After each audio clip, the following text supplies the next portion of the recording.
Today we are going to look into an event that took away $50 trillion in terms of lost pensions and real estate value all over the globe.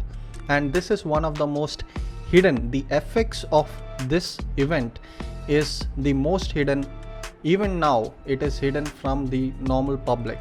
So we are going to look into the 2008 recession, the real estate recession, or the only recession in which a market collapse, that is a real estate market collapse, created a financial hell for the entire globe, that spread across the entire globe and it affected every person on the planet right now. The scale of this is only trumped by the 1929 Great Depression, and many experts say that this is as close to that as we have got in the last century. Let's understand how this recession came into being and how a market collapse in the real estate sector was expanded all across insurance, and literally the entire economy tanked because of this one thing.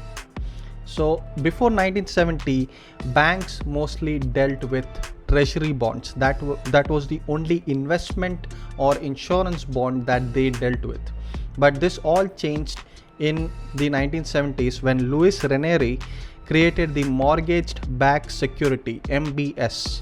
This changed the entire bond market, and it is what created the entire real estate boom, and this is what created affordable housing for many people. That is the essence of it.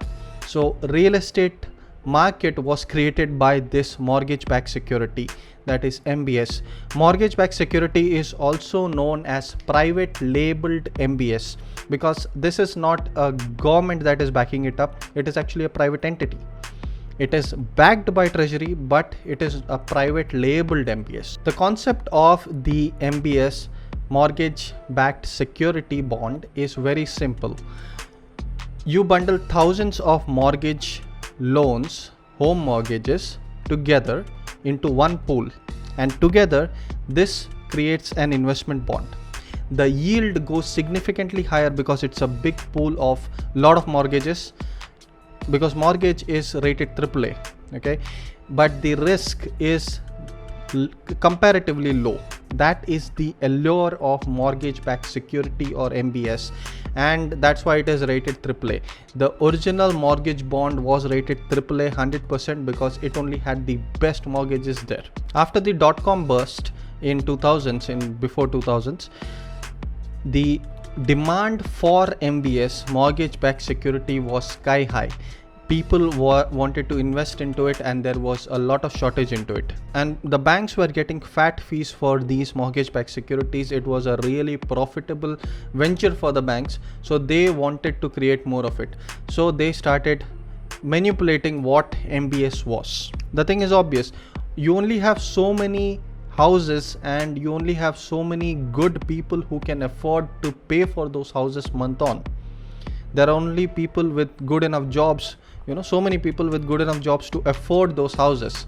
What do you do next? So the bank started to improvise with something called as subprime or subprime loans, subprime lenders.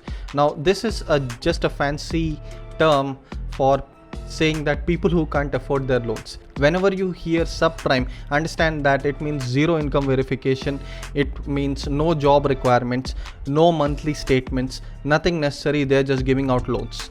That's what was happening. That's how lucrative it was. So they just wanted to create this market out of the blue, and initially they actually created the mortgage bond. They started manipulating the constituents of the mortgage bond. So initially it was all AAA rated, that is people who can afford to buy the mortgages, they were pulled into this mortgage bond, and that's what was sold to the investors. But banks understood that we can just improvise, add a little subprime to it, and that will still get paid.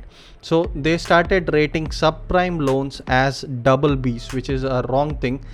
They should be rated C if possible, but that there's no C rating. So they actually bumped it up to double Bs and added those into the subprime, the entire pool. The typical mortgage bond was supposed to be 65% AAA rated mortgages combined with about 20 to 25% triple B, and the remainder was the double Bs, that is the subprimes or the people who can't afford, that is just 5 to 8%. If the default rate goes beyond 15%, the bond fails, so they had to keep it at that. But banks got more and more greedy, and that's what happened just before the recession. They started filling these mortgage bonds up with whatever they could. When the analysis was made after the entire bubble burst, people found AAA rated, 65% AAA rated bonds that had 95% subprime mortgages filled into it. So basically they weren't doing that due diligence, they just filled this up with as much shit as they could. That is the only way to say it. So this is just a recipe for disaster. Now they got more greedy after this. They created something called CDO. Now collateralized debt obligation. CDO is the reason why the housing market bubble created, became such a big boom that it actually tanked the entire economy. So what is a CDO?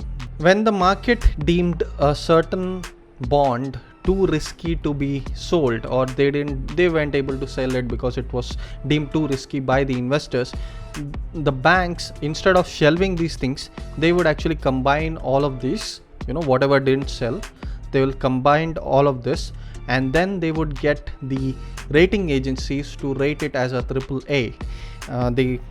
Basically they paid the rating agencies, you can say, or they made the rating agencies rate it as a AAA. And because it was considered diversified, all this shit that didn't sell, they're going to put it up together, and that pool is called a CDO, collateralized debt obligation, CDO, and that was offered to the market, and people were buying it because the demand was that high. People are buying anything that they can get. The people also, the common public also got more greedy because loans were so easily available and the banks weren't doing their due diligence, so they were just giving out loans like free cakes, and the people got more and more greedy. So if someone can afford such a big house, they are going to upsize it to the nth level and get a really big house, $1 million house. Similarly, people used to get more than one house. There were people with 5 houses. They got vacation house, they got houses in different places, thinking that this thing is going to keep continuing. The teaser rate or the initial investment rate that they are giving, that is going to hold on, and they were just indulging in this in a way that was never seen in the last century. So in short, people were getting more than they could afford. People were buying real estate more than they could afford. So even the public was into this. The banks got more greedy and they created something called synthetic CDO or CDO square and swaps. These are a bit complicated. I don't want to get into the details of this into this video, or people will start just leaving the video right away. The easiest way to understand this is, suppose if me and one person is betting on something, okay, that is CDO1. CDO square will be some person betting on that bet, on their bet, that one person wins, and the opposite side of that is the synthetic CDO. So basically you are just increasing the amount of insurance possible on a specific bond. One bond is $10 million. A single house mortgage bond or MBS is normally $10 million. The market for insuring that bond was created so high that there could be $1 billion behind that $10 million. They could exponentially increase the betting on that. They created a market so ridiculous that the market for insuring bonds was 20 times bigger than the bond itself, the value of the bond itself. So that's how absurd this was. This is just a recipe for disaster. So finally in 2008 the bubble burst because such a system cannot continue. It's obvious. Many people say that the governments are involved in it. That's all, that's all for you to decide. I understand that people can't be that stupid. The people in power can't be that stupid that they couldn't see this happening. There were some people who saw this. They tried to warn the public. people didn't listen to them. Obviously, one of this was Michael Burry, who saw the housing crisis before it happened and he started shorting it, created a tool for it, and that's what the Big Short movie is about. And there were some other people who saw this happening even before it came into reality, and warned many people. Many economists warned this, but the people didn't want to listen. Finally, the governments were made to basically bail out these banks. Lehman Brothers and some banks went under. The rest of the banks, they made the government bail out the banks, because they said that if you don't bail us out, the entire economy will crash. Bailout means they are taking the normal taxpayers' money and they are actually using it for themselves to get them out of this mess that they themselves created. In short, every person on the planet, directly or indirectly, had to pay for these big banks. After the issue in USA, it actually spread all across the globe. This financial crisis spread across all the globe. Even the developed countries were hit, the underdeveloped countries were hit, every person was hit. What you have to understand is a bubble can happen anywhere.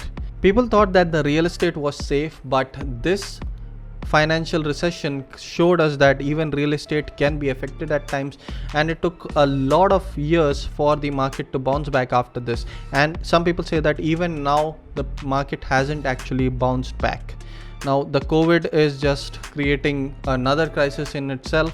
We'll get into that, how that is going to create maybe the next bubble, or what you can do to keep yourself safe. That will be in the next video, because this has already gone too long. If you have any comments, suggestions, questions, whatever you want, leave them in the comments below. Like, share, subscribe. This has been Jays for Top PVT. I'll see you in the next video.